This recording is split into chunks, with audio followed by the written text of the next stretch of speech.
नमस्ते विद्यार्थी मित्रो, गणित भाग 1 मधील संच या प्रकरणाचा आपण आज अभ्यास करणार आहोत.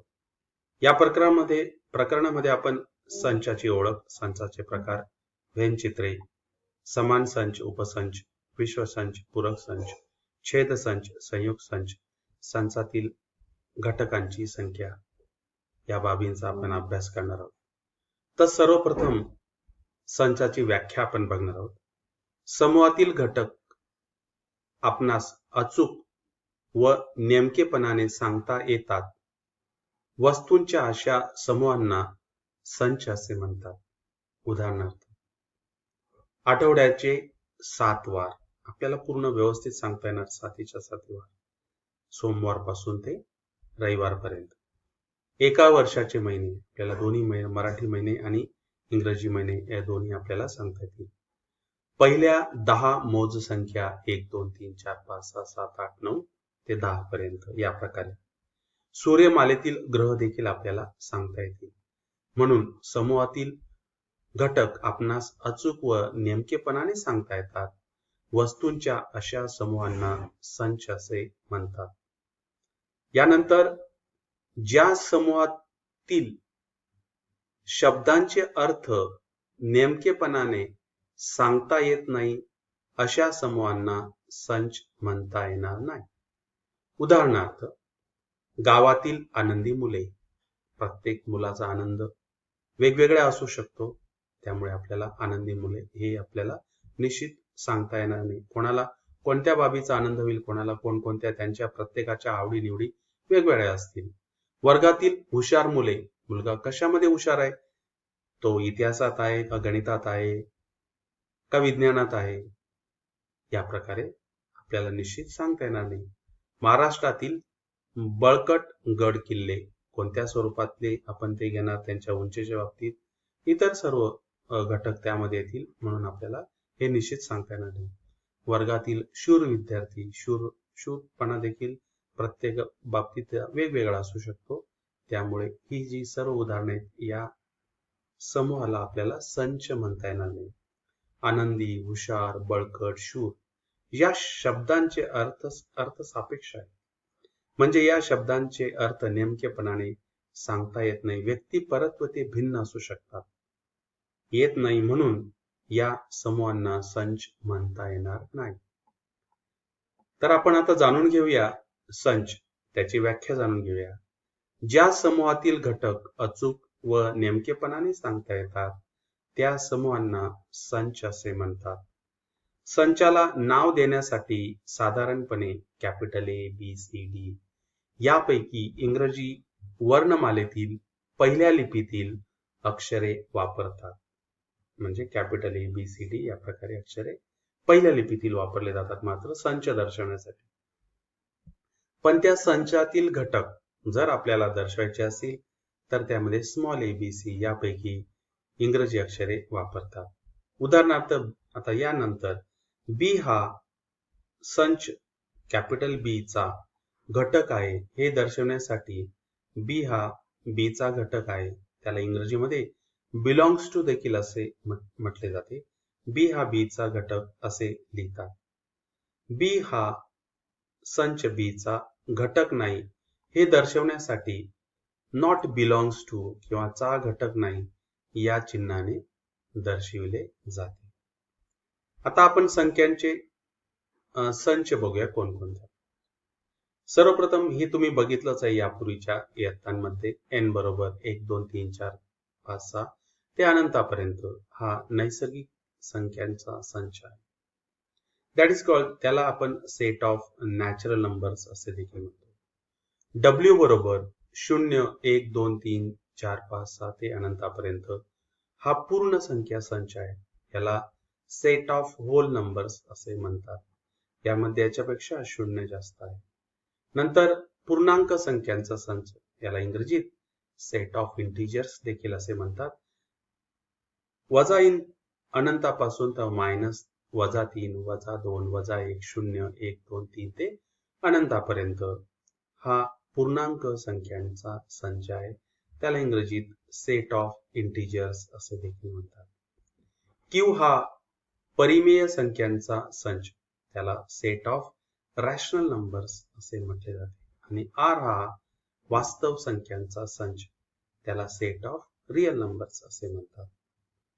यानंतर संच लिहिण्याच्या काही पद्धती आहेत का? हो, तर यस, पद्धती आहेत. संच लिहिण्याच्या दोन पद्धती आहेत. एक यादी पद्धती, त्यालाच असं म्हटलं जातं की लिस्टिंग मेथड और द रोस्टर मेथड. समजा आपल्याला 9वीची पुस्तकं घ्यायची असतील, मग आपण त्या सर्व पुस्तकांची यादी करणार. मराठी, हिंदी, इंग्रजी, गणित भाग 1, गणित भाग 2 या प्रकारे. जशी म्हणून त्याला यादी पद्धत असे म्हटले जाते, किंवा इंग्रजीत त्याला लिस्टिंग मेथड और रोस्टर मेथड असे म्हणतात. या पद्धतीत संचाचे सर्व घटक महिरपी कंसात लिहितात. प्रत्येक घटक वेगळा दाखवण्यासाठी लगतच्या घटकांमध्ये स्वल्पविराम देतात. यामध्ये घटकांचा क्रम महत्वाचा नसतो. उदाहरणार्थ मी सांगेलच पुढे तुम्हाला, पण सगळे घटक दर्शवणं आवश्यक असते. उदाहरणार्थ एक बघूया आपण. उदाहरणार्थ 1 ते 10 मधील सम संख्यांचा संच यादी पद्धतीने पुढील प्रमाणे लिहिता येईल. ए बरोबर, समसंख्या पाहिजेत आपल्याला 1 ते 10 मध्ये. मग पहिली समसंख्या किती आली तर 2, 4, 6, 8, 10. किंवा कोणी असं पण लिहू शकते की 8, 10, 4, 2, 6. यामध्ये क्रम पुढे मागे असला तर चालेल, परंतु सर्व घटक त्यामध्ये असणं महत्वाचे असते.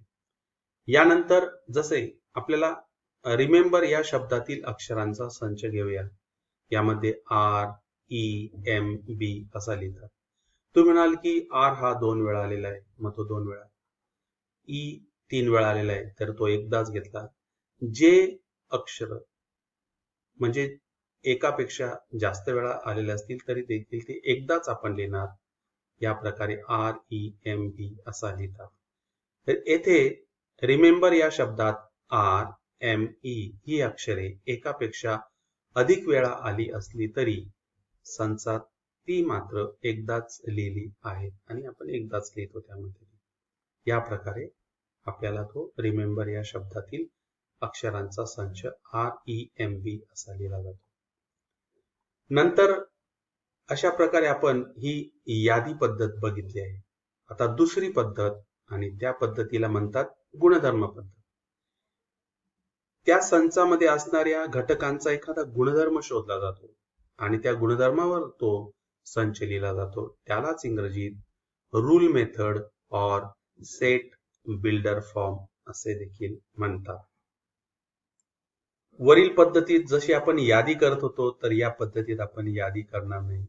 या पद्धतीत घटकांची यादी न करता संचाचा सर्वसाधारण घटक चलाने दर्शवून त्याच्या पुढे उभी रेघ काढतात. उभ्या रेघेपुढे त्या चलाचा गुणधर्म. उदाहरणार्थ आपण एक घेऊया की ए बरोबर 11, 12, 13, 14, 15, 16, 17, 18, 19. मग हेच जर आपल्याला गुणधर्म पद्धतीने जर लिहायचं असेल तर ए बरोबर महिरपी कंसात लिहिणार ते एक्स असा की एक्स हा नैसर्गिक संख्यांच्या संचातील घटक आहे आणि एक्स हा 10 पेक्षा मोठा आणि एक्स हा 20 पेक्षा लहान. या प्रकारे आपल्याला ते गुणधर्म पद्धतीने लिहिता येईल. एक्स हा 10 आणि 20च्या दरम्यानची संख्या असं देखील आपल्याला म्हणता येईल. पुन्हा एकदा ए बरोबर महिरपी कंसात एक्स असा की एक्स हा नैसर्गिक संख्यांच्या संचातील घटक व एक्स हा 10 ते 20 या दरम्यानच्या संख्या आहेत. याचे वाचन संच ए चे घटक एक्स असे आहेत की एक्स ही 10 व 20 या दरम्यानची नैसर्गिक संख्या आहे असे करतात आणि तो संच या प्रकारे लिहिला आहे 11, 12, 13, 14, 15, 16, 17, 18, 19. प्रत्येकदा ही उभी रेष महत्वाची आहे. या चलाचा सर्व गुणधर्म इथे लिहिला असतो. ही लिहिण्यासाठीची थोडीशी अवघड मेथड आहे, परंतु तुम्ही नीट अभ्यास केला, नीट गुणधर्म त्याच्यातला समजून घेतला तर निश्चितच तुम्हाला ते लिहिता येईल.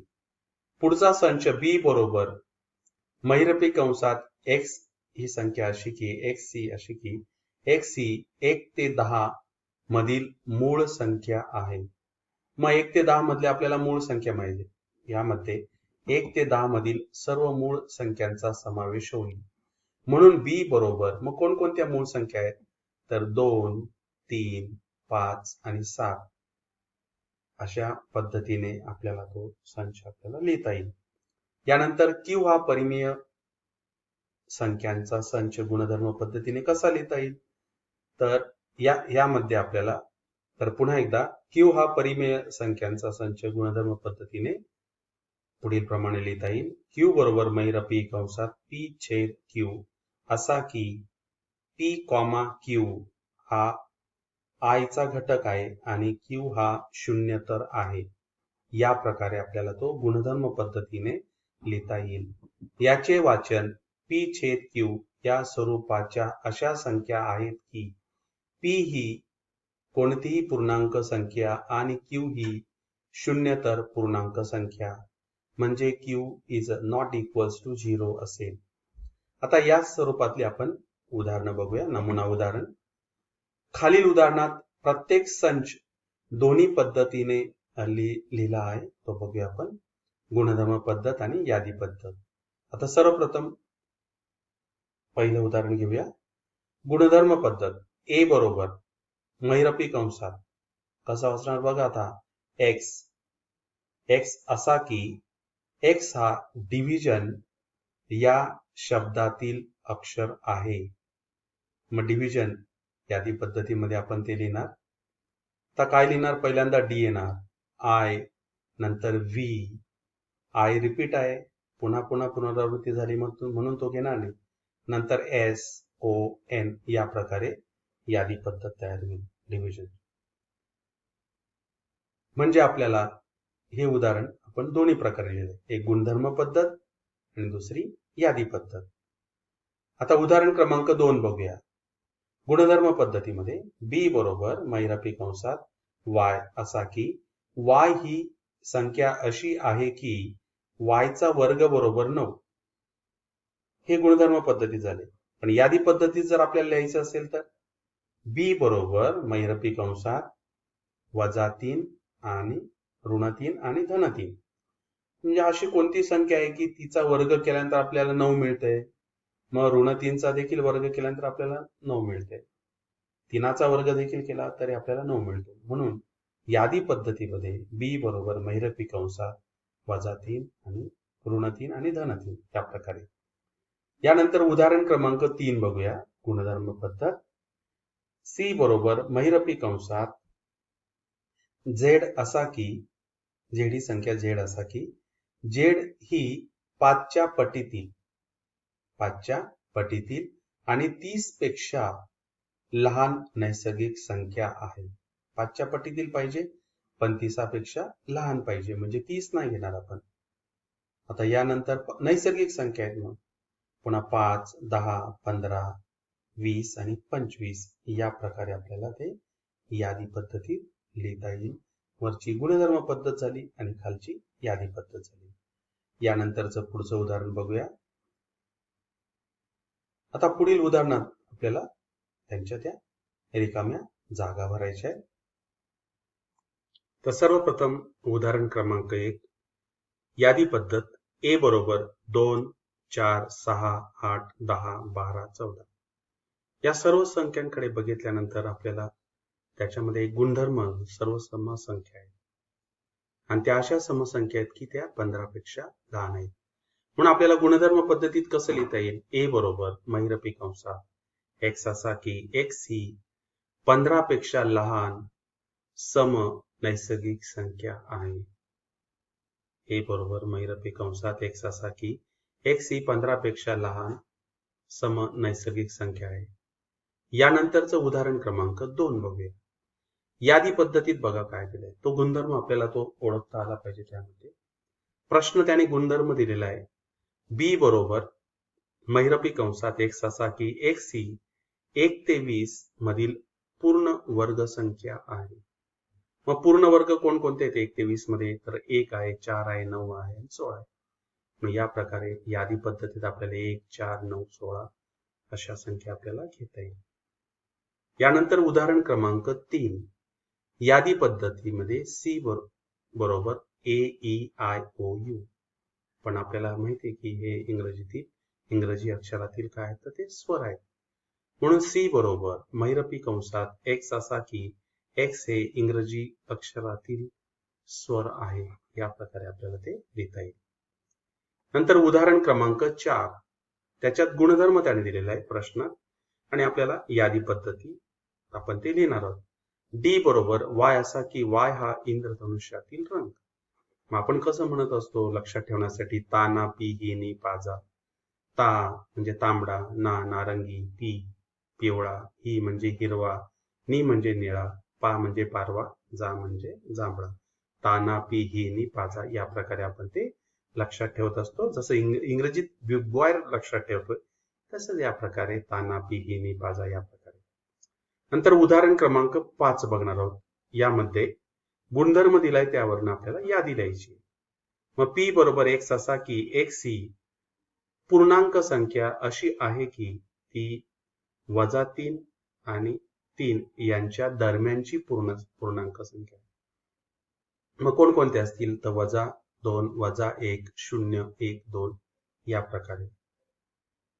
यानंतर उदाहरण क्रमांक 6 आणि ती या प्रकारे आपल्याला दिले, ते दोन्ही दिले. त्यामध्ये एम बरोबर 1, 8, 27, 64, 125 या संख्यांकडे बघितल्यानंतर आपल्याला सहज लक्षात येतं की हे घन संख्या आहेत. म्हणून एम बरोबर एक्स हा असा की एक्स हा धन पूर्णांकाचा घन आहे.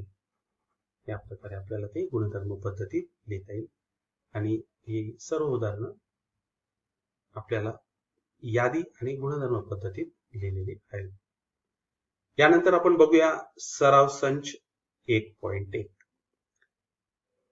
पुढील संच यादी पद्धतीने लिहा. सम नैसर्गिक संख्यांचा संच. मग आपण याच्यामध्ये लिहिणार, इथे लिहिताना यामध्ये आपण ए बरोबर लिहिणार. ए बरोबर 2, 4, 6, 8 या प्रकारे ते अनंतापर्यंत या सम नैसर्गिक संख्यांचा संच. यानंतरचं उदाहरण आहे की 1 ते 50 मधील सम मूळ संख्यांचा संच. आणि मग तो आपण एखाद्या अक्षराने इथे दर्शवू शकतो की बी बरोबर महिरपी कंसात किती येणार तर 2 येणार. इथे 1 ते 50 मधील सम मूळ संख्यांचा संच. मग सम 2 ही अशी संख्या आहे की ती सम पण आहे आणि मूळ आहे. या प्रकारे यानंतरचं उदाहरण दिले आपल्याला त्याने सर्व ऋण पूर्णांकांचा संच. म्हणजे आपल्याला तो आय या अक्षराने दर्शवता येईल आणि आपण तिथे लिहिणार आय बरोबर ऋण पूर्णांक पाहिजेत मात्र त्याला. मग या प्रकारे -1, -2, -3 ते अनंतापर्यंत या आपल्याला सर्व संख्या तिथे लिहिता येतील. ऋण पूर्णांकांचा संच आय बरोबर महिरपी कंसात -1, -2, -3 ते अनंतापर्यंत या प्रकारे. यानंतरचा संच संगीतातील 7 मूळ स्वरांचा संच. आपल्याला इथे लिहिता येईल, इथे त्याला अक्षर देता येईल आपल्याला, पण डी बरोबर असं त्याला लिहिणार. आणि डी बरोबर सा रे ग म प ध नी इथपर्यंत येणार. 7 स्वर 1, 2, 3, 4, 5, 6, 7 या प्रकारे आपल्याला हा स्वरांचा 7 मूळ स्वरांचा संच आहे. यानंतरचा पुढचा प्रश्न, खाली चिन्हात दिलेली विधाने शब्दात लिहा. मग 4/3 हा क्यूचा घटक आहे. म्हणजे त्याला इंग्रजीत असं देखील म्हटलं जाते 4/3 हा बिलॉंग्स टू क्यू. 4/3 हा क्यूचा घटक आहे. 4/3 हा संच क्यूचा घटक आहे. या प्रकारे. नंतर -2 हा एनचा घटक नाही. -2 हा संच एनचा घटक नाही. या प्रकारे. पी बरोबर महिरपी कंसात पी असा की पी ही विषम संख्या आहे. मग संच पी चे घटक पी असे आहेत की पी ही विषम संख्या आहे. या प्रकारे आपल्याला ते लिहिता येईल. यानंतरचा पुढचा प्रश्न, कोणतेही 2 संच यादी पद्धतीने आणि गुणधर्म पद्धतीने लिहा. उत्तर पहिलं उदाहरण यादी पद्धतीत -3, -2, -1, 0, 1, 2, 3 या प्रकारे. मग त्याचा गुणधर्म आपल्याला कसा लिहितील? p बरोबर x असा की x ही पूर्णांक संख्या अशी आहे की x हा -4 पेक्षा मोठा आणि x हा 4 पेक्षा लहान, म्हणजे x हा -4 आणि 4च्या दरम्यानचा. या प्रकारे. उदाहरण क्रमांक 2 यादी पद्धतीत m बरोबर 1, 8, 27, 64, 125. तर गुणधर्म पद्धतीत आपल्याला तसं लिहिता येते m बरोबर x असा की x हा धन पूर्णांकांचा घन आहे. यानंतर प्रश्न 4 खालील संच यादी पद्धतीने लिहा. भारतीय सौर वर्षातील सर्व महिन्यांचा संच. ए बरोबर चैत्र, वैशाख, ज्येष्ठ, आषाढ, श्रावण, भाद्रपद, अश्विन, कार्तिक, मार्गशीर्ष, त्यालाच अग्रहायण असं देखील म्हटलं जातं, पौष, माघ आणि फाल्गुन. या प्रकारे भारतीय सौर वर्षातील सर्व महिन्यांचा हा संच आहे. पुढचा प्रश्न कॉम्प्लिमेंट या शब्दातील अक्षरांचा संच. मग बघूया आपण सी आहे, ओ आहे, एम घेतलेला आहे, पी पण घेतलेला आहे, एल आहे, ई 2 वेळाला आपण एकदाच घेतलेलं आहे बरोबर. नंतर मग एन आय आणि शेवटचा टी आय. या प्रकारे C O M P L E N T या प्रकारे उत्तर त्याचं. मानवाच्या सर्व ज्ञानेंद्रियांचा संच. यासाठी मात्र तुम्हाला ती ज्ञानेंद्रिय माहिती पाहिजे, तरच तो संच तुम्हाला लिहिता येईल. मग आपण ते वाय बरोबर लिहिलं की नाक, कान, डोळे, जीभ आणि त्वचा असं. म्हणजे तुम्हाला थोडंसं त्या संदर्भातलं जनरल नॉलेज पाहिजे, संख्यांचं ज्ञान देखील तुम्हाला असलं पाहिजे, तरच ते संच तुम्हाला ते लिहिता येतील. 1 ते 20 मधील मूळ संख्यांचा संच. म्हणून आपण आता मूळ संख्या बघणार आहोत. त्यामध्ये झेड बरोबर 2, नंतर 3, 5, 7, 11, 13, 13 नंतर 17 आणि 19 या 1 ते 20 मधल्या येणाऱ्या मूळ संख्या आहेत. यानंतरचा पुढचा प्रश्न पृथ्वीवरील खंडांचा संच. मग ई बरोबर महिरपी कंसात आशिया, आफ्रिका, युरोप, ऑस्ट्रेलिया, अंटार्क्टिका, दक्षिण अमेरिका आणि उत्तर अमेरिका. या प्रकारे आपल्याला तो पृथ्वीवरील खंडांचा संच लिहिता येईल. यानंतर प्रश्न क्रमांक 5 खालील संच गुणधर्म पद्धतीने लिहा. 1, 4, 9, 16, 25, 36, 49, 64, 81 आणि 100 या सर्व संख्यांकडे बघितल्यानंतर आपल्याला असं दिसते की ते वर्ग आहेत आणि ओळीने वर्ग आहेत. ते 1 ते 10 पर्यंत असणाऱ्या संख्यांचे वर्ग आहेत. मग आपल्याला गुणधर्म पद्धतीने लिहिणार. मग ए बरोबर एक्स असा की तुम्ही ते वाय, झेड या प्रकारचे देखील अक्षर इथे घेऊ शकता. एक्स असा की एक्स हा कसा पाहिजे, तर तो एन चा वर्ग आहे. पण एन कसा आहे? एन हा नैसर्गिक संख्यांच्या संचातील घटक आहे. आणि एन पण कसा आहे, तर एन हा 10 किंवा 10 पेक्षा लहान असणाऱ्या संख्यांचा संच. मग सर्वप्रथम आपण 1 घेतला, एकाचा एक्स बरोबर 1 घेतला, मग एकाचा वर्ग, मग आहे एकाचा वर्ग. यानंतर एन ची किंमत आपण 1 घेतली, मग एकाचा वर्ग केला, म्हणून सर्वप्रथम पहिला घटक किती येणार, तर 1 येणार. नंतर एन ची किंमत आपण 2 घेतली, मग एक्स बरोबर 2चा वर्ग म्हणजे 4. एन ची किंमत 3 घेतली, मग एक्स बरोबर 3चा वर्ग 9. 4 घेतला, 4चा वर्ग 16. या प्रकारे आपल्याला सर्व तिथे घटक मिळतात बरोबर. म्हणून आपण ते टॅली देखील करू शकतो ते. म्हणून ए बरोबर एक्स असा की एक्स बरोबर एन चा वर्ग. एन हा नैसर्गिक संख्यांच्या संचातील घटक आहे आणि एन हा 10 एवढा किंवा 10 पेक्षा लहान आहे. पुढचा संच बी बरोबर 6, 12, 18, 24, 30, 36, 42 आणि 48. मग इथे बघितल्यानंतर आपल्याला 6चा टेबल दिसतो, 6चा पाढा दिसतो. 6 ते 48 पर्यंत आहे तो. मग बी बरोबर एक्स असा की एक्स बरोबर 6n 6च्या पटीतील आहे. आणि एन कुठला घ्यायचा, तर एन हा नैसर्गिक संख्यांच्या संचातील घटक आहे. पण एन कसा पाहिजे आपल्याला, तर एन हा 9 पेक्षा लहान पाहिजे, म्हणजे 8 पर्यंत पाहिजे. समजा आपण एन ची किंमत 1 घेतली, मग 6 गुणिले 1 म्हणजे 6 1 6.